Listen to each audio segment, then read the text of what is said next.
আমাদের দলীয় অবস্থান অত্যন্ত স্পষ্ট। বিএনপি স্বাধীনতার পক্ষে কাজ করেছে। আমি একটু আগে বলেছি 1971-এর সেই কালো রাতে যেদিন পাক হানাদার বাহিনী হায়নার মতো এই দেশের নিরীহ মানুষের উপরে ঝাঁপিয়ে পড়েছিল, সেদিন প্রতিবাদের ঝান্ডা উঁচু করে দাঁড়িয়েছিলেন শহীদ প্রেসিডেন্ট জিয়া রহমান। এবং আমরা সেই আদর্শে বিশ্বাসী, বহুদলীয় গণতন্ত্রে বিশ্বাসী, পার্লামেন্টারি গণতন্ত্রে বিশ্বাসী, এবং আমরা সেই বিশ্বাসী হয়ে আমরা সামনের দিকে এগিয়ে যাব।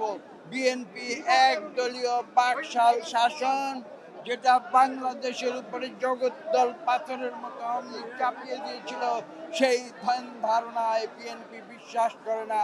বিএনপি জনগণের শক্তিতে বিশ্বাস করে।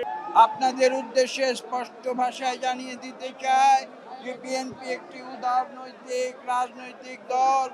আমরা সবাইকে নিয়ে আমরা রাজনীতি করি।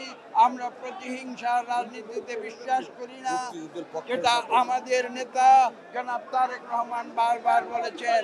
তিনি আরো বলেছেন যে আমরা আইনের শাসনে বিশ্বাসী। বাংলাদেশে গণতন্ত্র আমরা বারবার ফিরিয়ে এনেছি।